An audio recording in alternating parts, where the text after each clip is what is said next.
कैसे हो दोस्तों। आज बहुत दिन बाद नई वीडियो लेकर आया हूँ, वो है iOS 14। सबसे पहले इसमें अब आइए एक नई होम स्क्रीन आप देख सकते हो। ये है नई होम स्क्रीन।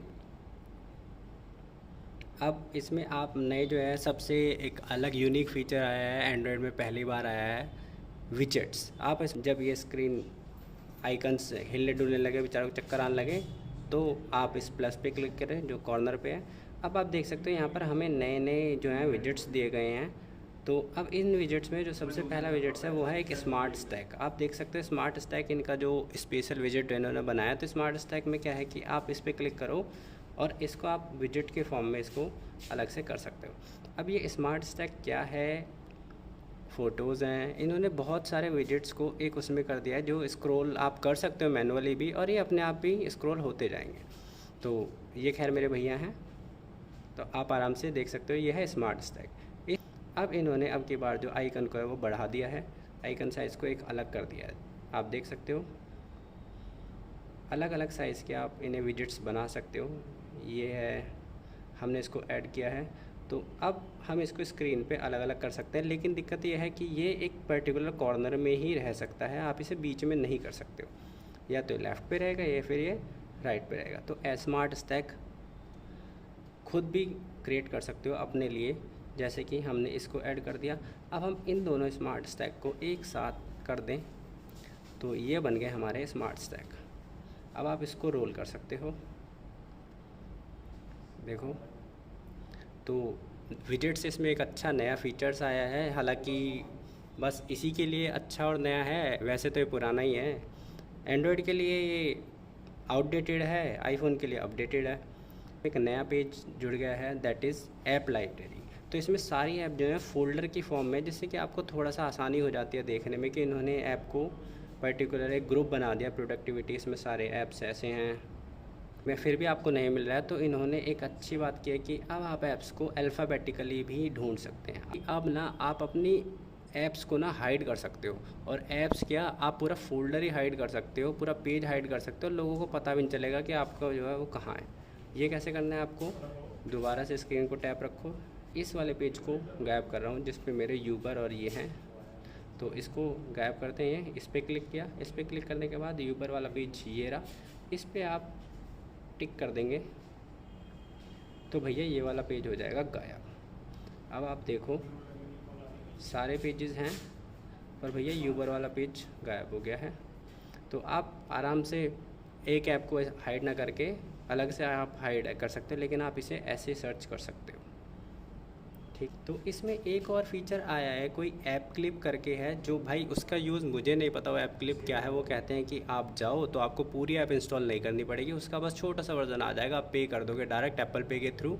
आपको कार्ड एडिट नहीं करना है, ऐड नहीं करना, अकाउंट नहीं बनाना। लेकिन उस फीचर्स को मुझे नहीं पता वो कैसे है और क्यों है।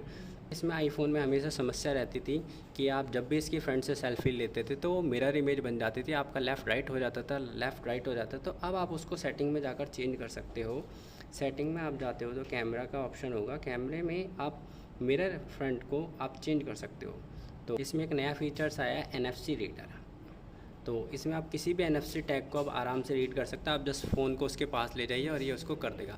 ये बेसिकली काम आपका, वैसे तो बड़ी बड़ी गाड़ियाँ जो होती हैं वो अपनी चाबियाँ इलेक्ट्रॉनिक्स बनाती हैं। तो इलेक्ट्रॉनिक चाबियों से क्या होगा कि आप बस इलेक्ट्रॉनिक चाबी वो आपको वॉलेट में सेंड कर देंगे और आप उनकी कार के पास जाके NFC टैग पे करेंगे तो वो कार को स्टार्ट कर सकता है। लेकिन ये सिर्फ महंगी कारों की इलेक्ट्रॉनिक चाबी है भैया, हमारी तो हम मारुति को मोटरसाइकिल की चाबी से भी खोल लेते हैं, तो हमारे लिए तो खैर ऐसा कुछ है नहीं। लेकिन इसमें एक नई ऐप भी आई है, वो है ट्रांसलेटर। अब आप ट्रांसलेटर में क्या है कि आप ट्रांसलेट कर सकते हो इजीली किसी भी चीज़ को। तो ईजी, अब आप अलग अलग इसमें लैंग्वेज सर्च कर सकते हो जो इसमें पहले ही इनबिल्ट है, आप उनको डाउनलोड भी कर सकते हो। फ़िलहाल मैंने इंग्लिश से रशियन किया हुआ है, तो आप देखो कि इसमें कैसे बोलते हैं।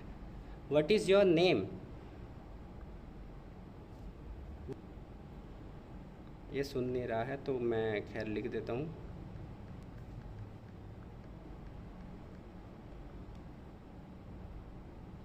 तो ये आपको बोल के भी बताएगा, तो ये आपको बताएगा कि बोलकर रशियन में से क्या बोलते हैं और कैसे लिख सकते हैं। तो ट्रांसलेटर है, अलग अलग लैंग्वेज में आप इनको ट्रांसफ़र कर सकते हो, ट्रांसलेट कर सकते हो।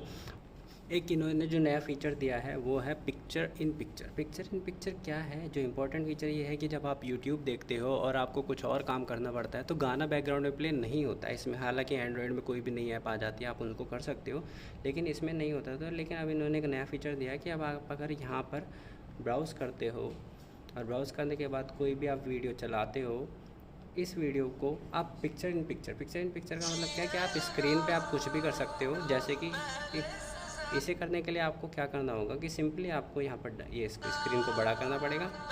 स्क्रीन को बड़ा करने के बाद इस बटन पर आप पे क्लिक करना पड़ेगा। अब ये क्या हुआ, ये स्क्रीन छोटे में आ गया। अब आप होम बटन दबाएं और आप आराम से अपना कोई भी काम कर सकते हो। इसको आप छोटी बड़ी कैसे भी वीडियो कर सकते हो। खैर ये कोई नया फीचर नहीं है, लेकिन अच्छा लगा मुझे क्या कि अगर आप काम कर रहे हो और नीचे कोई फोल्डर है वो आपको ढूंढना पड़ रहा है तो आप इसको साइड से कर सकते हो। अब आप आराम से काम कर सकते हो। आपकी वीडियो चल रही है, दोबारा इसको आप बड़ा कर सकते हो। तो ये पिक्चर इन पिक्चर फीचर अच्छा है इसका, एक नया भी है आईफोन यूज़र्स के लिए। अब जो स्पॉटलाइट सर्च है इसका वो ज़्यादा बेटर हो गया, पहले से कहीं ज़्यादा अच्छा हो गया है। जैसे हम जानते हैं कि iOS 14 तो ये अब पहले से इसके सफारी रिजल्ट जो है जो पहले से ज़्यादा हो गए हैं। पहले वो एक दो सर्च दे जाता था, लेकिन अब बहुत ज़्यादा बेटर है पहले से, नए ज़्यादा अच्छे सर्च। इसका स्पॉटलाइट सर्च जो है वो एनहेंस कर दिया इन्होंने, इम्प्रूव कर दिया पहले से। तो ग्रुप पे मैसेजेस कर सकते हो, मैसेजिंग की जो हो गई है वो आप उन्हें ग्रुप पे कर सकते हो, एक साथ ग्रुप पे मैसेजेस कर सकते हो। और नए मेमोजी आए हैं जिसमें अब आप इसमें जो मास्क वाला इमोजी भी आया आपके लिए, आप उसे यूज़ कर सकते हो।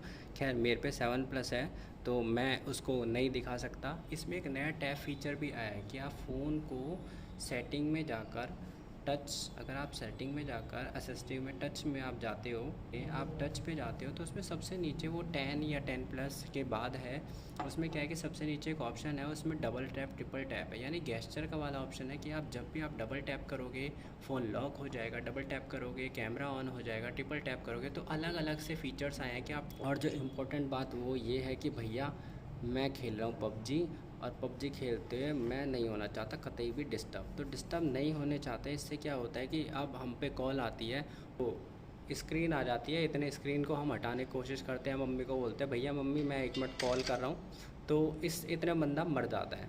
तो इसलिए इसका जो नया फीचर ये है कि अगर आप पे कॉल आती है तो मिनिमाइज़ कॉल हो गई है।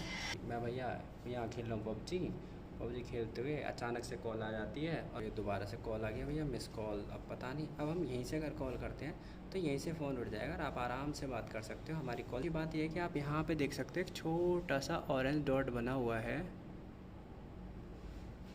यहाँ पर एक चिन्नू सा ऑरेंज डॉट बना हुआ है। इस ऑरेंज डॉट का मतलब क्या है? इस ऑरेंज डॉट का मतलब ये है कि ऐप अगर आपका कैमरा यूज़ करती है तो ऐसा ही जो डॉट है वो आपका ग्रीन कलर का हो जाएगा। तो अब ये इंडिकेटर है कि कोई ऐप है आपका कैमरा यूज़ कर रही है, कोई ऐप है आपका माइक यूज़ कर लिया। श्री में थोड़ा सा बदलाव कर दिया। श्री में बदलाव देखो, मैं श्री करता हूँ तो श्री भैया यहाँ छोटा सा आएगा, हे श्री व्हाट इज़ फेसबुक।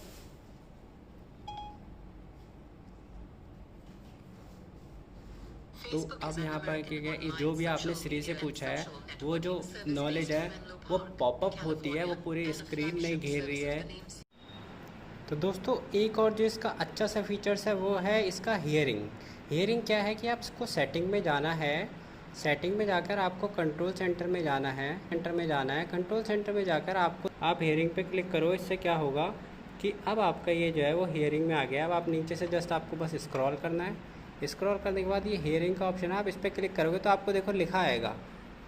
तो लाइव हियरिंग को ऑन करने के बाद अपने एयरपॉड या आने के बाद तसल्ली से अपना फ़ोन कहीं पर भी लॉक करके रख दो और वो जो भी बोलेंगे वो सारी बातें आपको सुनेंगी। तो